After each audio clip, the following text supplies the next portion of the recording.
Hello, everyone. Welcome. This is Mary Ann Francis, LMFT of Mending Hearts, LLC.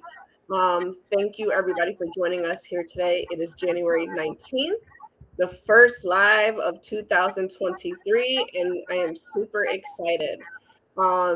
Here today, joining me is Rachel Lazarus, who's LMT and RMT. I just want to slip in the LMFT part. That's all. But we are here to talk about body work and building a personal relationship with you. Hi, Rachel. Hi, how are you? I'm good. How are you doing today? Good. Good. So I'm just Thank gonna you for wait. having me. You're welcome. I'm gonna give it a second. I'm going to kind of share my post, see who else is joining us today, Sure. because it is such an important conversation to be having at this moment. How was your New Year's and everything? It was good. It was low key, which was nice. Mhm. I just made comfort food and hung out and cuddled up. So I hear that. I think I was asleep before midnight, but sometimes it has to happen. Listen, after a while, it's like the same thing over and over. So it's like, hmm all right. So why don't we get started? Sure. All right. So again, if for anybody who is new to Mending Hearts and my lives and kind of the information that we provide, it comes in all different aspects. We talk about things that we should be talking about, right? Mental health related, anything that might be important for the overall well-being. And today, I have Rachel online, and she does body work, energy healing, and I thought it was so important. A different alternative of healing versus my talk therapy, right? So Rachel, why don't you introduce to us today what you have going on? Sure. So I am a massage therapist and Reiki master. I know the Reiki part can throw people off sometimes, but it really is just a discipline, a kind of practice of meditation Mhm. and bringing life force energy in. But besides that, um, what I really am here to talk about is that connection with our body. Mhm. So, the ways in which we communicate to ourselves and how they kind of manifest in the body, because it's easy to, you know, pat yourself on the back for different things. Mhm. Um, but when you get in a systemic and like an organized kind of manner about it, and you try to get out of your own way, Mhm. um, bodywork has really held me accountable, or gotten me to the point where I can hold myself accountable when I'm the one in my own way, when I'm the one that is lying to myself, Mhm. or uh, trying to avoid responsibility in some way. Mm. So I think it's often overlooked that our physiology, that our body is that powerful and that potent, Mhm. to be able to bring it back to that place of presence in the moment, Mhm. um, and really remind ourselves, you know, um, that it happens, but how do we get back on track? Right. And I think that's so important because especially some of the things that I talk about in my therapy sessions with my clients is that your body keeps the score, right? And it's a well-known book, trauma, we hold on to that in our bodies. So if we don't do something to help our bodies in that physiological state, we're holding it. You're not able to let it go, and your body's going to react before you even have time to think or process about what's going on. That brings me to the craniosacral therapy, which is a new modality that I'm learning Mhm. that encompasses the nervous system, the central nervous system, and the rhythm of cerebral spinal fluid. So wondered what craniosacral therapy is, Right. it is that it's sensing the rhythm of cerebral spinal fluid, and if there are blockages, removing those blockages.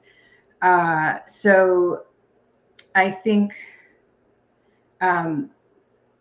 my journey started when I was a teenager. I started getting body work after an abusive relationship, and it was a safe space for me to, you know, formulate or create a safe relationship with touch, with using my voice for self-advocacy, um, building a relationship around feeling safe in my own body. And I think I felt like a victim for that period of my life. Mhm. And I had one of those moments of like I had lost my identity. Not that when you're that young, you don't really have one yet, Right. but it's like that victimization, right? You tell Mhm. yourself you're not where you should be yet, right? Um, and so I think when bodywork came into my life, I got my first job and I started getting massage because I don't know why. It's just one of those things, right? Mhm. It called to me. I was a glutton. I'm just like, yay, touch me. Right. I'm into it. So I think it helped me find, like, align with myself again and where get back on track. And also therapy helped me, that I wouldn't be here if I didn't believe in what you do as well. So there's a book that I have often been referred to called The Hero's Journey by Mhm. Joseph Campbell. And I know there's been classes and all kinds of things about it, but it talks about the different stages of the call to action, and then there's the different stages of the hero's journey. There's charts online and stuff that you can look for. Mhm. But it's all based on that book. And I guess from what I'm told, um, or from what I've learned through my experience with therapy, um, it's almost like I went through personally victimization, Mhm. and then I became my villain, where I Mhm. was the negative voice in my head, the critic, or whatever was lying to myself, whether it was addiction to sugar, tobacco, alcohol, whatever kind of escape it could have been. And then I realized one day that I had to be a hero. So I woke up and tried to take responsibility for the story and be accountable. And I think there are a lot of women and people out there who can relate to that Yeah. sentiment. So Mhm. bodywork was really that for me. It helped me uh, kind of own it. So I think it's tough when you ask yourself who can hold you account, who's holding me accountable, Mhm. when I'm the one that's the problem. Mhm. Yeah. Um, but when we're able to kind of step beyond that and see what's available to us, right? When we finally open our eyes, like come out from the cave, Mhm. um, the different approaches to our physiology and the systems within our body, and the way we receive, the way we give, the way we set boundaries, and so using body work, I think can be intentional Yeah. because, yeah. So with massage therapy, that was like the musculature and my stress hormones and all those kinds of things. Um, and with Reiki, that was more of the energetic body, but also for me, I have a tendency to be more ethereal and dissociate. So I know I have to stand my ground and be Right. present, right? Right. So I think tying it together with craniosacral was kind of that last missing link for me, where my nervous system was that aha moment, I Right. epiphany.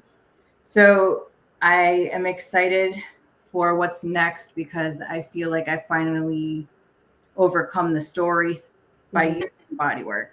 And Yeah. now I can kind of shine a light to others and move on from there. Yeah. And, I want to go back and mention, like, it's interesting how you wanted to use body work as that place for you to say, I want touch, especially with physical abuse, right? Or even like with anybody who has been sexually abused. Like when we start really getting into, all those traumas, a lot of times people don't want to be touched. And it's such a trigger for them. But when you were speaking, what popped up in my mind was when you are on a massage table, you can be your own advocate. Nope, I don't like that. Nope, pressures to, you determine like the pressures of it. You determine where I want you to put your hands. Like that can be a great way to learn boundaries and advocate for yourself and what feels safe and what doesn't feel safe, and slowly trying to get into knowing what feels right for you. Mhm. Is that how you experience it? So I took it took me some time to come around. I think I had kind of like the missing years at my late teens, but then I went right from, you know, I got a bachelor's in wildlife conservation, actually, Oh, wow. and I don't use it now.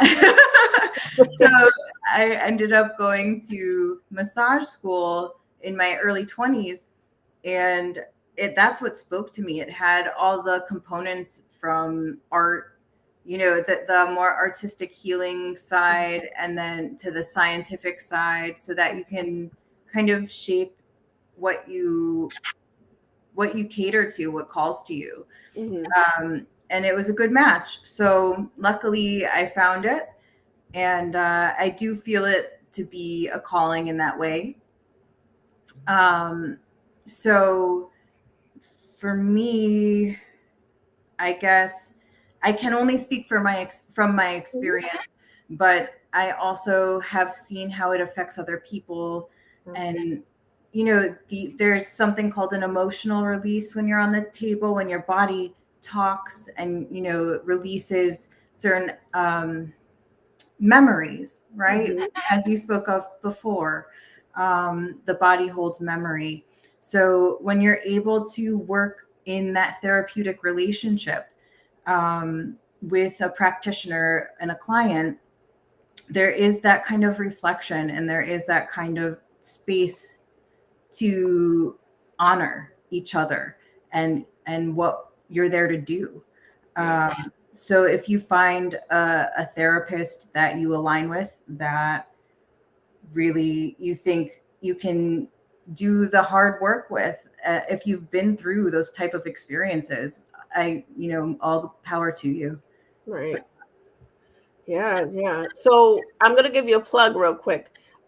So Rachel is learning cranial sacral therapy, and the plug on that is that she's looking for people um to do that with, right? yes. Want to tell us about that? Sure, yeah. To move on to the second level course, there are 4 to be certified.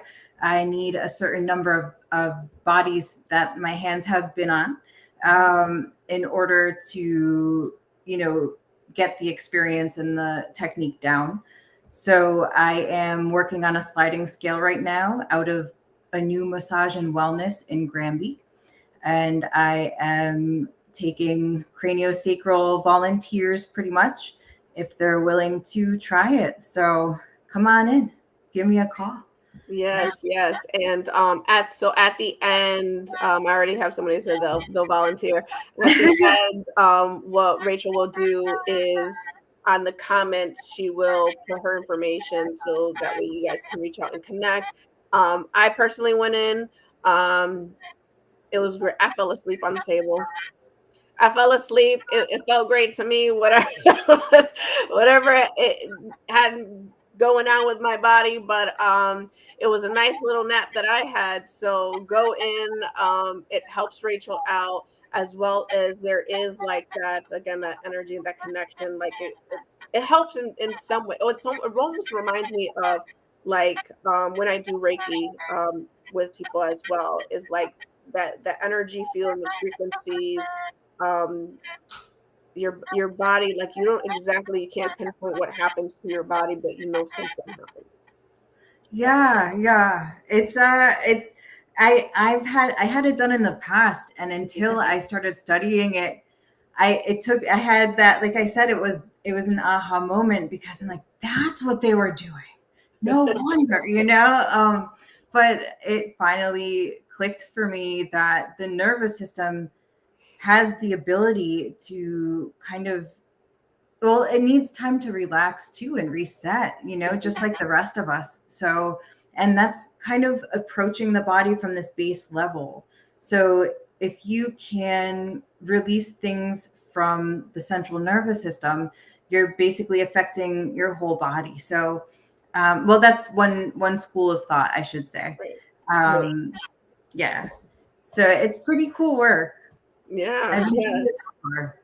Yeah, so let's go back. I know somebody had mentioned that I sounded echoey, so I apologize because I have no idea why. But It's let's me. go back a little bit to you were talking about accountability, right? And it was funny that you brought that up because right before we went on live, I was just saying how I earlier this morning I posted up something about when was the last time you held yourself accountable. Um, More recently on like my sessions and just things like that in general, what I'm realizing is that we love just as people to put the blame game. We play the blame game really, really hard. And you might hold yourself accountable, but you're only holding yourself accountable to yourself. What I mean by that is like I work with a lot of couples and they might think that, yeah, I might have messed up, but they're not even telling their partner that. They're not acknowledging it out loud. They're not saying anything. And their partner kind of holds resentment towards that because then they feel like, well, you never acknowledged what you've done. Right. And it creates like this in strain on the relationship. It's so important that you really start vocalizing not only to your partner but to yourself too what you hold yourself accountable for. Acknowledge some of the things that you are doing and not doing. And what I mean by that is sometimes we're like, oh, I have these goals and I don't know why it's not happening. It's not, well, what the hell did you do to start? Like, did you do something? Have you started your process? You can't blame the world if you're not doing anything to take your part in it, right? And being able to identify why you're not taking those steps. Is it fear? Is it, something else? Are you looking for the white knight in shiny armor? Like, what is it that you're looking for? Because in reality and in life, you have to be the person who starts. So you talked about accountability in a sense when it comes to your own body work and building that relationship with yourself. Can you just talk to us a little bit more about that part? Yeah. Yeah. So I know I the spoke so much. no, it's great. I think, like anything, it's first things first, right? One day at a time, all those good slogans that we all need to take into some reality, Mhm. because I don't think things will change overnight. And it's it can seem daunting when you look at it that way, when you're trying, you get overwhelmed, and I think we've all been there. Yeah. So being able to, you know break it down into digestible pieces is important. So if you know that, you know, your perspective has not been verbalized, or your accountability, your responsibility in a partnership, in a relationship, um, or to yourself, right? um, I think we to get to the root of why we avoid, why we, you know, negotiate or fib, or, you know, dance around the real, like, why do I really feel like that? Mm-hmm. Why am I acting this way?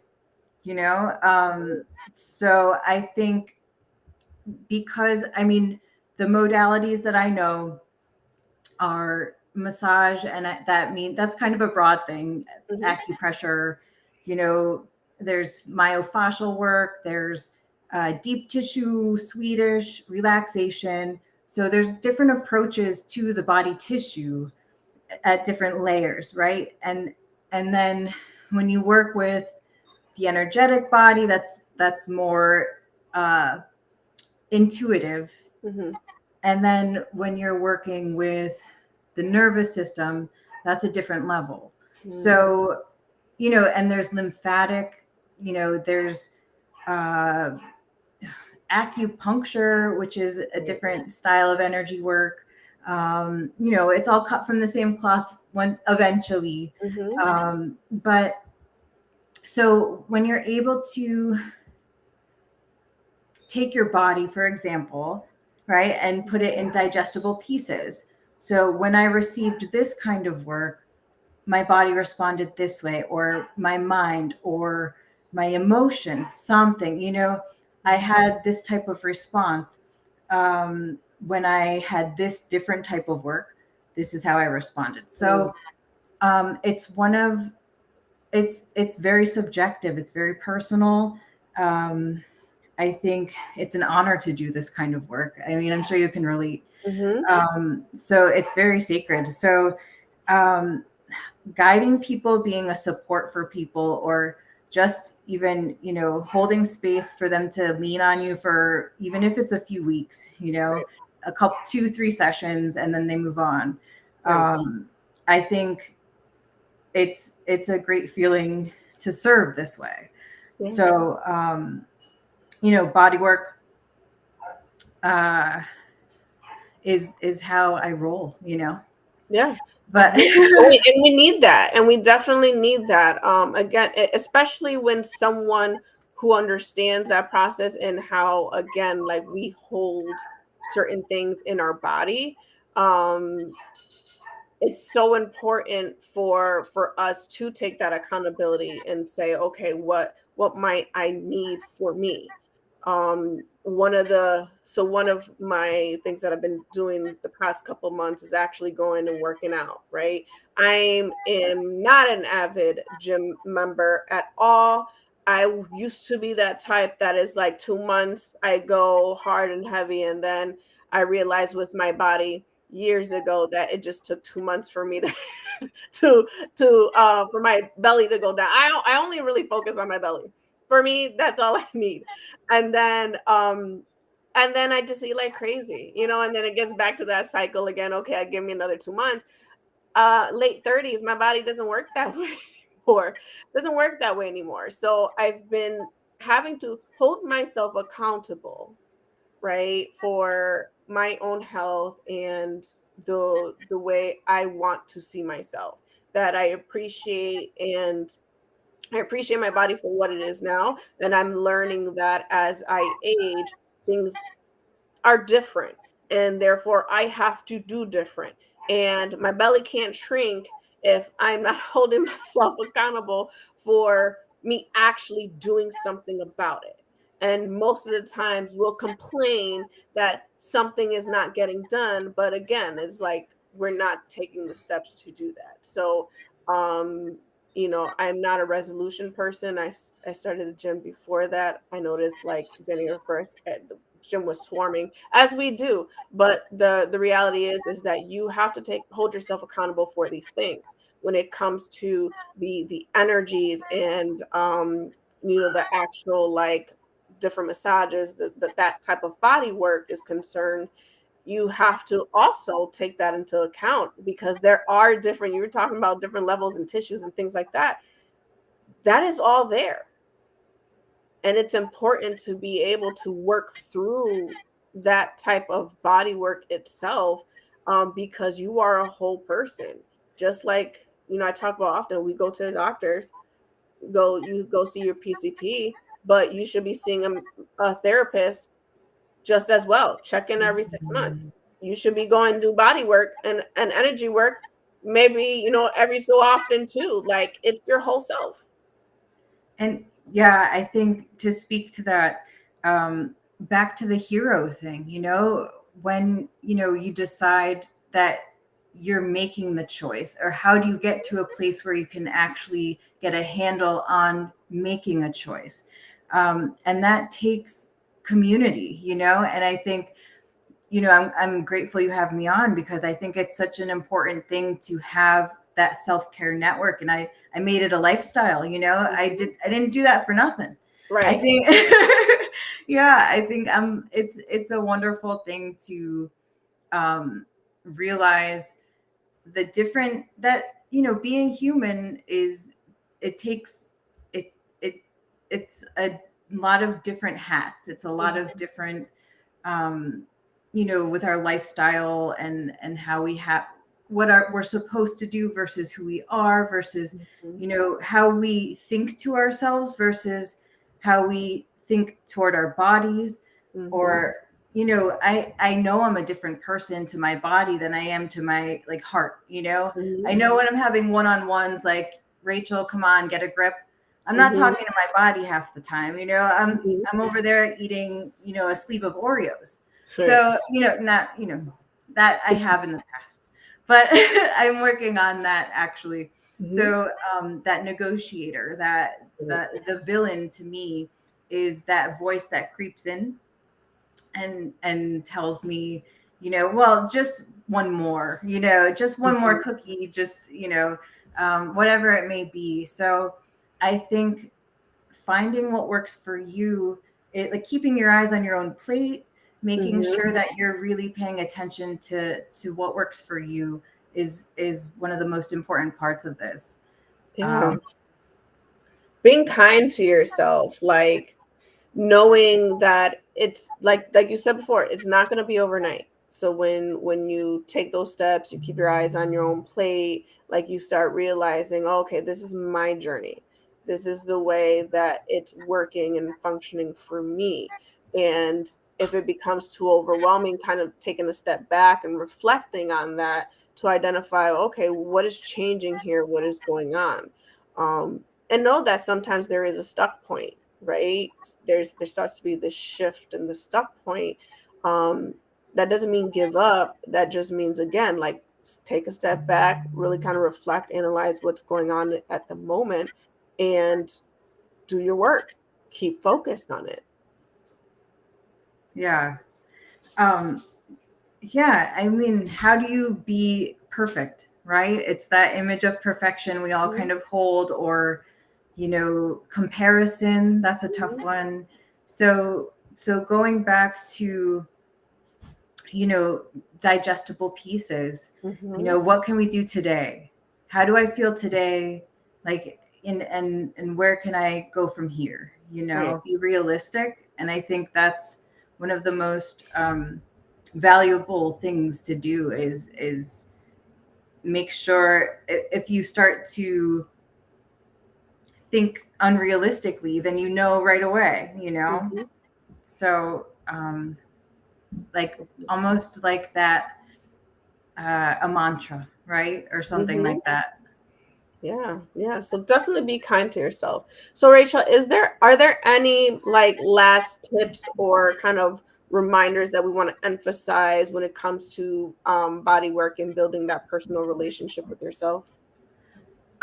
For all of the caretakers and, people out there right now that uh, sacrifice themselves for the greater good, I want to remind you that receiving is also a practice.